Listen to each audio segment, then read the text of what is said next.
mir leid, dass ich spreche nicht auf Deutsch, aber ich denke, das ist besser für alles, wenn ich auf Englisch spreche. Es tut mir leid. My topic is the changing face of war in the 20th century. And I suppose in some ways I'm picking up from the very interesting paper of Professor Munkler and trying to place it in a larger context. And that context is the relationship, in a way, between the First World War and the way in which warfare has evolved in the 20th century. How Western societies conducted war and the importance they gave to it changed the face of war across the planet in the 20th century, because for much of the period, the West was predominant. Now, by the West, I mean not only Europe, but also European societies overseas, notably North America. Europe and the United States were the powerhouses of economic and political change in the 19th century, when they refashioned the rest of the world, not least by the frequently violent process of colonization. So there's no surprise that European ways of making war should also have become, which was shaped by this same dynamism, should also have become global, and eventually were imitated and adapted by non-European powers, starting with Japan. So if we can understand this process by which Western war became global, this should help us explain why, even though contemporaries were shocked at the violence of the First World War 100 years ago, that we are still, in the words of our conference title, at war, why there is Immer, noch, Krieg. I should add that in trying to suggest how and why this Western way of war was generalized to the globe, I'm concerned less with the causes of wars or with their political nature than I am with the types of violence that they involved. In other words, I'm interested in what in English is called warfare, or the ways of making war. But ultimately, how wars are fought isn't only a matter of strategy, tactics, and techniques of destruction. It's linked to the political, social, economic, and cultural nature of war, that's to say, to the very purposes of wars. But firstly, what do historians mean when they talk about a Western way of war? Because Europe, unlike much of the world in the early modern period, had many states, war had long been the key to resolving its quarrels. Indeed, the growth of the state in Europe was closely related to its role in making and financing war. Of course, I don't mean that Europeans had any monopoly on waging war on land or at sea. They learned much from others, for example, borrowing the technology of firearms from China. And the ability of the Ottoman Empire, which inherited the horse-based warfare of Central Asia, to dominate southeastern Europe right up to the gates of Vienna in the 16th and 17th centuries, shows that Europeans could be challenged from outside on their own soil. But since war decided the balance of power within Europe, within a fractious Europe in the 17th century, and also decided the balance of power between European countries overseas in the 18th century, it was serious business for Europeans.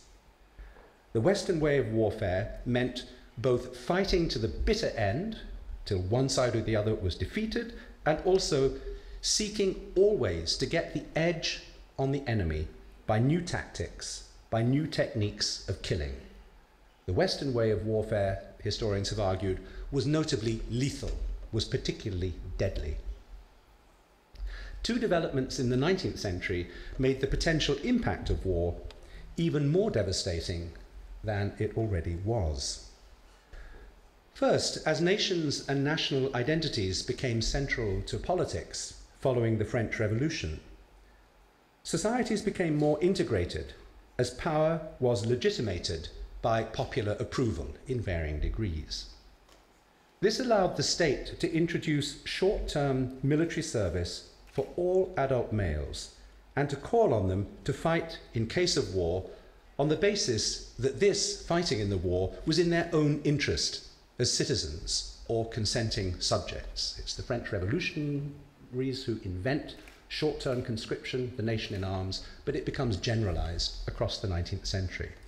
And the result was a massive expansion in the size of armies and also a change in the nature of their self-motivation, the assumption that you could, properly disciplined, rely on soldiers to be self-motivated. The second change in the 19th century, making war even more lethal, was the Industrial Revolution, because this obviously transformed not just the means of production, but also the means of destruction. Mechanization and high explosives invented in the 1880s, expanded the killing power of armies and navies, since heavy artillery shells could reach much further and could burst into murderous shrapnel, while machine guns, which is mechanization applied to firepower, machine guns and rifles with magazines greatly increased the rate of fire. Comparable developments occurred in naval warfare, including the torpedo, while the advent of manned flight made civilians vulnerable to attack from above. As the modern chemicals industry developed from the 1880s, the use of poisonous gas in battle became a theoretical possibility. By 1900, Western states could wage war using more of the population with more violence and greater political commitment than ever before. Up to that point, only Japan among non-Western societies, as the first to modernize and industrialize, had been able to adopt these same developments. But when, in a surprise result, it nearly defeated a major European empire, Russia, in the Russo-Japanese War of 1904 to 1905, it showed that there was nothing intrinsically Western about the Western way of war. Anyone might adopt it. In the 19th century and the first part of the 20th century, Westerners conducted warfare in two very different spheres. The first was against African and Asian peoples who, apart from the Japanese, were in no position to offer serious resistance. Colonial warfare was appallingly one-sided. Now, I'll return at the end of my remarks to this unequal, or to use a current term, this asymmetric kind of warfare, where one side massively outbalances the other. But the second sphere in which Westerners fought in the first half of the 20th century was against each other, and that includes Ottoman Turkey and Japan. And it was here, I think, that the major developments in warfare, the kind that Professor Munkler has just talked about, it was here in this warfare between Western powers that the major developments occurred in the first half of the 20th century.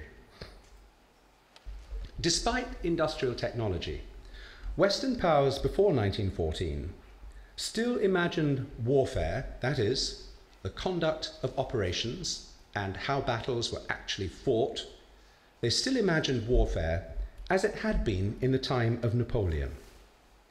Armies now composed of millions of men, far bigger than in the Napoleonic period, armies now composed of millions of men would maneuver in the open until they could launch infantry charges which would win, which would achieve victory, much as they had done at the Battle of Waterloo in 1815. Steel battleships would fight a collective duel, just like the wooden walls, that is, the sailing ships of the Napoleonic era, with which the British had defeated the French and the Spanish at the Battle of Trafalgar in 1805. This was how, by and large, warfare was imagined. Now, quite why both military and naval culture in the major powers remained so obsessed with the offensive, with a war of maneuver by land and sea, is a complex question that has preoccupied historians, and Professor Munkler has already given us a discussion, particularly from the German side, as to why this was so.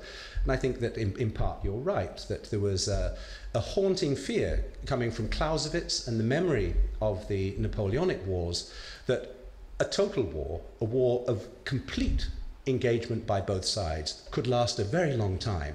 And because it would be so destructive, it mustn't happen.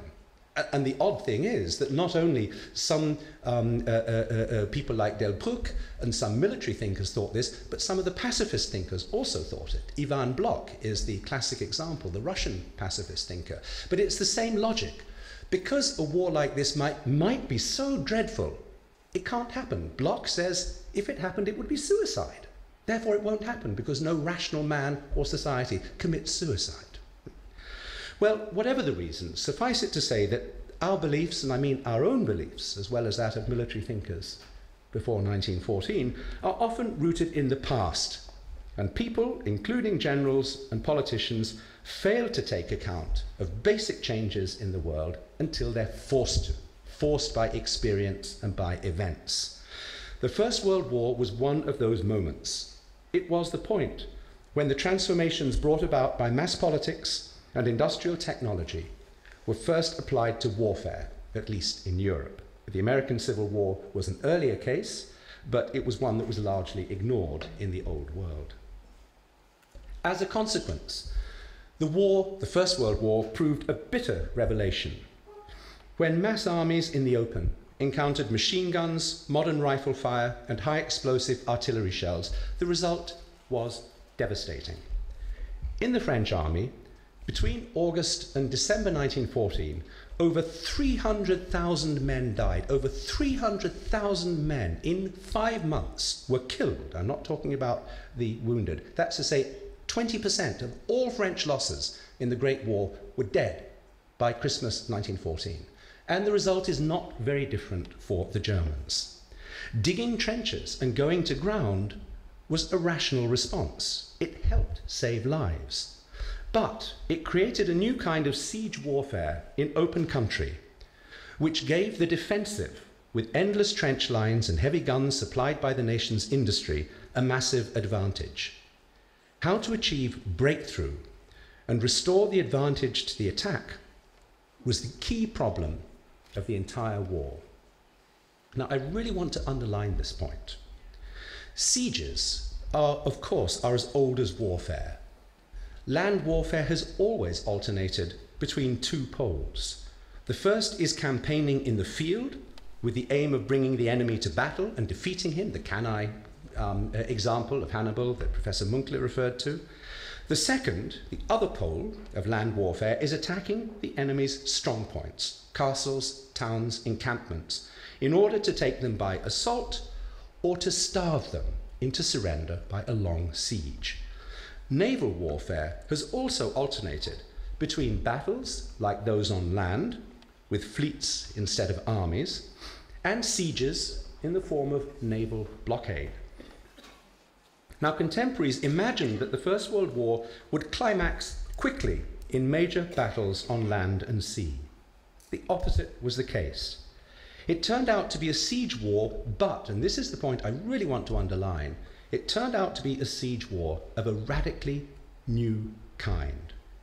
Traditional sieges did occur during the war, within the war. There were some fortresses or towns which were surrounded and either starved into submission or taken by assault in the usual way. But that is not what defined the Great War as siege war.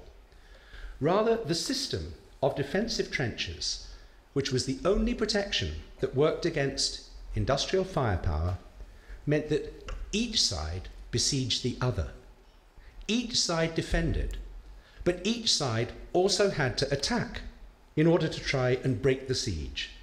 And until nearly the end of the war, breaking the siege, winning the attack, achieving breakthrough against the power of the defensive was impossible. There was not a military solution to that question. The defensive was too strong. And because it was a war between coalitions, each side besieged the other around Europe, in the West, in the East, in the South, on the Austro-Italian front, and in the Balkans. I would put it like this: Europe was a continent under siege, and each side was both Greek and Trojan. Now, the siege also included the oceans. Neither side could afford to risk its fleet of battleships in offensive warfare. There was no decisive encounter, no modern-day Battle of Trafalgar. Instead, Britain used its naval might to blockade Germany and deprive it of imports for its war effort. Germany tried in turn to destroy Allied sea trade with a new weapon, the submarine. The Allies won this battle, with the result that they could obtain food and munitions from overseas while depriving Germany of the same things. This encouraged the Germans and Austro-Hungarians to exploit with growing severity the large parts of Europe they occupied, because occupied Europe was a reality of the First World War. And indeed, by early 1918, the occupied Europe under the Central Powers was almost of the same extent, not so far different, to that controlled by the Axis powers in 1942. So the First World War was in part a war of attrition, in which each side tried to maximize its own resources, food, weapons, and even political morale, and to undermine the enemy in those selfsame regards. The weakest states, Tsarist Russia, Austria-Hungary, or those which were subject to the most deprivation, were the ones that broke under the strain, as Germany did in 1918. But the First World War, because of the predominance of the defensive, also began a revolution in operations and tactics in order to overcome the predominance of siege warfare. What did this consist of? The key was a set of technical developments. In other words, Professor Munkler has talked about, and that's absolutely right, the technical developments in terms of strengthening the defensive, reinforcing the siege, which is what all that defense in depth is, which both sides invent. But the key thing is not that. The key thing is the opposite. The key thing is overcoming the defensive, and that means restoring the balance to the offensive. That, apart from the war of attrition, which is gradually determining the outcome, is the key thing. And I think for the Germans, the only thing that could make the difference in the end, could they actually achieve that breakthrough, as they attempt to in 1918. Now, the key to this was a set of technical developments that vastly improved the range and accuracy of heavy artillery as a weapon of attack. This included the use of the third dimension, that's to say, air power, to direct artillery from above. You spot where the enemy is and you can direct your artillery much more effectively. No less significant were the invention of the tank and the use of aircraft in battle to attack enemy positions. The tank and the aircraft simply put the internal combustion engine behind firepower. They mobilize firepower. They render it mobile. Together with specialized infantry units, all these elements were integrated into what we would now call combined operations. And a new kind of mobile warfare began haltingly to appear in 1917-1918. Even more tentatively, air power began to carry the war to the enemy's homeland by strategic bombing. In effect, it seems to me, bombing tried to do more directly what the naval blockade and submarine war did indirectly, that's to say, deprive the enemy's population of the means to carry on the war. And this development, which some historians call a revolution in military affairs, this tilting of the balance back to the offensive, combined with the impact of attrition to bring victory for the Western Allies over Germany in 1918, at the appalling cost of more than 10 million military dead. Now, both aspects of the First World War, the effort to break the hold of the defensive and the war of attrition, spawned new forms of violence and eroded the distinction between soldiers and civilians. It's true that most of the technological developments that we used to restore the balance of advantage to the offensive, the tank, aircraft in battle, even the dreadful flamethrower, these things did not break the laws of war as these had been established in the Hague Convention No. 4 of 1907, this attempt to kind of legislate on the conduct of war. But this was not true of poisonous gas, first used by the German army in Belgium in April 1915, but also being planned by the other powers.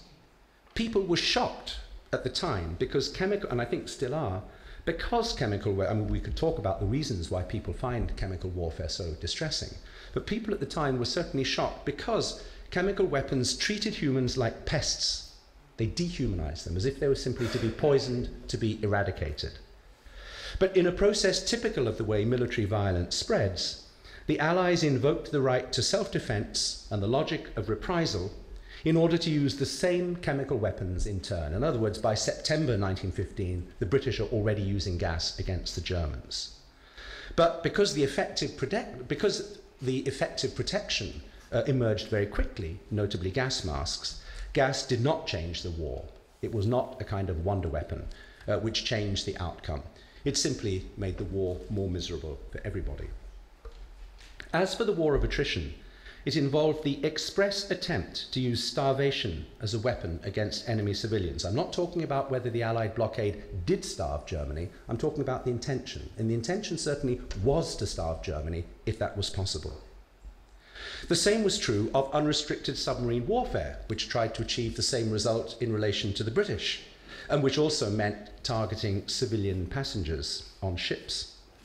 Moreover, air power allowed civilians to be attacked from the first days of the war. We heard about the terrible bombing of Karlsruhe in June 1915, but in fact, the first bomb that I know of that was dropped by a German Taube on Paris. It kills a concierge in an apartment block near the Gare de l'Est, and it's on the 30th of August, 1914. So literally, within less than a month of the war opening, the idea that you can drop bombs on completely inoffensive enemy civilians is there.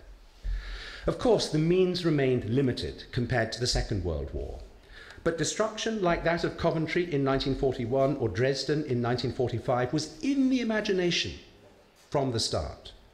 In 1917, the British War Cabinet saw no problem in the unlimited bombing of German civilians from the air in the fond, and as we now know from the Second World War, mistaken belief that this would break their morale.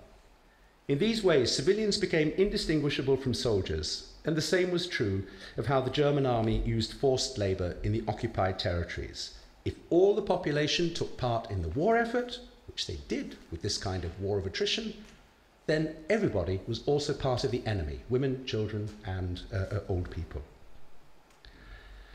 The Second World War saw the escalation of both of these aspects of the First World War: combat destruction and attrition. Aircrafts, tanks, and combined operations, what the Germans would call blitzkrieg warfare, restored the balance of advantage firmly to the offensive. Something similar happened in the naval sphere with the development of the aircraft carrier. This synthesized air and sea power in a new offensive unit that shaped the major battles between the Japanese and the Americans in the Pacific campaign. The same logic of finding a technical or a tactical edge, or a combination of the two, in order to deliver ever greater violence against the enemy, was as strong as it had been during the First World War. But the net result was to confirm the preponderance of offensive war. Even when combat reverted to a more primitive form, as happened on the Eastern Front after Stalingrad, or in some of the island battles of the Pacific, it remained a war of movement rather than the siege warfare of 1914-18. Nonetheless, as I mentioned at the beginning, what determines the nature of war is not just how it is waged, not just warfare, but also the political purposes of the conflict and the cultural assumptions that underlie it. The extreme barbarity of the Second World War on the Eastern Front and in the Pacific theatre came above all from an ideological and racial view of the enemy as less than human. This meant, amongst other things, that restraint in treatment of both soldiers and civilians, let alone respect for the laws of war, simply didn't apply. In this regard, the Second World War marked a further advance, if that's the right word, on the First World War, where these tendencies to eliminate the distinction between civilians and combatants were already apparent. Attrition was also an even clearer characteristic of this second global conflict than it had been of the first.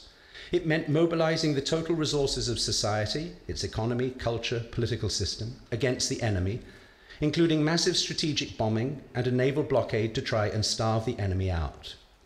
In the end, although the Germans and Japanese both proved masters of blitzkrieg warfare, neither of them could match the economic and technological resources of Soviet Russia and, above all, of the Western Allies. With the atomic bomb, the Americans brought the war of attrition to a halt by showing that they could, at a stroke, annihilate the enemy's entire war effort, indeed, the enemy's entire population. In just 31 years since 1914, Western warfare had gone from infantry charges that Napoleon would have recognized to nuclear destruction. And along the way, it had obliterated the distinction between soldiers and civilians. At the most basic level, the trajectory from 1914 to 1945 that I've just described shaped how the Western way of war spread to the rest of the world in the nearly 70 years that have gone by since the Second World War ended. The capacity for a war of annihilation that took the entire enemy society as its target and projected its complete destruction was so total that, thankfully for us, it became a limiting factor. Owing once again to the logic of legitimate reprisal and the right to retaliate, just as in the use of gas, it prevented the worst happening. For once the Soviet Union gained nuclear weapons in 1949, the threat of mutually assured destruction, or MAD as it became known, ensured that the Cold War did not fulfill its potential of global immolation. In that sense, it remained cold.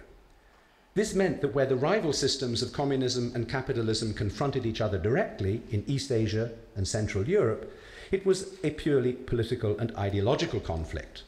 The Korean War of 1950 to 53 and the Cuban Missile Crisis of 1962 are the two exceptions that prove the rule, since both ran the real risk of a nuclear conflagration, and it was that limited them and ended them. But under the umbrella of the nuclear deadlock, hot wars occurred in many parts of the globe, often fought by proxies or allies of the superpowers. And those wars had many of the features of the integrated offensive warfare that had developed from 1914 to 1945, based on tanks, aircraft, and mobile artillery, more lately, missiles. This was the conventional warfare for which the NATO and Warsaw Pact armies prepared on the basis that nuclear weapons might cancel each other out and you could still find a conventional war underneath. A soldier from the Western Front in late 1918, or the Eastern Front in 1941 to 1945, would have recognized the essential nature of land battles, such as those fought between Arabs and Israelis from 48 to 73, between Iraq and Iran in the 1980s, or in the first Gulf War of 1991. When the Iraqi army was driven by an international coalition from Kuwait. It should also be said that the race to get the edge on the enemy in terms of new killing techniques, so characteristic of the two world wars, drove the continued use of illegal methods, notably chemical weapons, with the use of napalm by the USA in Korea and Vietnam, or of gas by Saddam Hussein in Iraq. Yet that is only half the story of how Western warfare became global after 1945. The other half of the story requires us very briefly to go back to an alternative tradition, a different tradition of war, of which, as with conventional war, the West has no historical monopoly, though it has had distinctive variants. And I'm referring here to the war of the underdog, to terror, to armed resistance from within the civilian population. In short, to what the Spanish know as guerrilla, or the little war. The roots of such warfare lie far back in time, in resistance to established armies and the power of the state. However, in the 19th century, the urban insurrectionist, the guerrilla fighter, or even the individual terrorist were transformed by those same political forces stemming from the French Revolution, mass politics, nationalism, that helped transform conventional war. The guerrilla fighter now became a central character in movements of national liberation and socialist revolution. He and she became the other face of Western warfare, and as such played a part, an important part, in the revolutionary turmoil after the First World War, including the Russian Civil War, and in the Second World War, when resistance movements opposed Nazi domination in Europe. After 1945, the massive reversal of relations between Europe and the rest of the world, which took place through decolonization, often involved war. European powers no longer enjoyed the total dominance over colonized people that they had in the 19th century, that earlier form of asymmetric warfare that I mentioned at the beginning. The ideologies of the West were transplanted to the colonies. They combined with local traditions and local anger at colonial domination to produce powerful movements for decolonization and these usually proved a match for Western superiority in conventional warfare. By using terror, insurrection, and guerrilla tactics, national liberation movements could triumph over the colonial powers. Sometimes they acquired conventional forces as well, as in Vietnam. Almost always, in this new form of asymmetrical warfare, the underdogs paid a human price for their victory, and a higher human price than their Western opponents did for their defeat. Yet their ability to mobilize cultural and political beliefs behind a low-level war of attrition meant that they usually won in the end. It was a costly lesson learned by both superpowers, the USA in Vietnam and the Soviet Union in Afghanistan. Let me conclude. The changing face of war in the 20th century reflects this generalization of Western warfare to the globe. We still see conventional conflicts whose outcome is related to the dominance of the offensive re-established in the Second World War. Good examples are the First Gulf War and the Anglo-American invasion of Iraq in 2003. Yet more pervasive has been irregular warfare, against which, just as during the wars of decolonization, those under attack use counterinsurgency measures, including undercover operations and torture. Moreover, the cutting edge of new military technology is now applied as much to irregular war as to conventional war. Satellite surveillance, drones, and laser-guided weaponry are used against the elusive guerrilla and terrorist. Above all, the genie of nuclear annihilation, frozen by the Cold War, may yet be thawed out by some rogue element that does not understand the logic of MAD, of mutually assured destruction, or rather, who understands it too well. We live in a world in which the Western way of war has become truly global, and whether active or latent, is now embedded in how we relate to our fellow human beings. Thank you.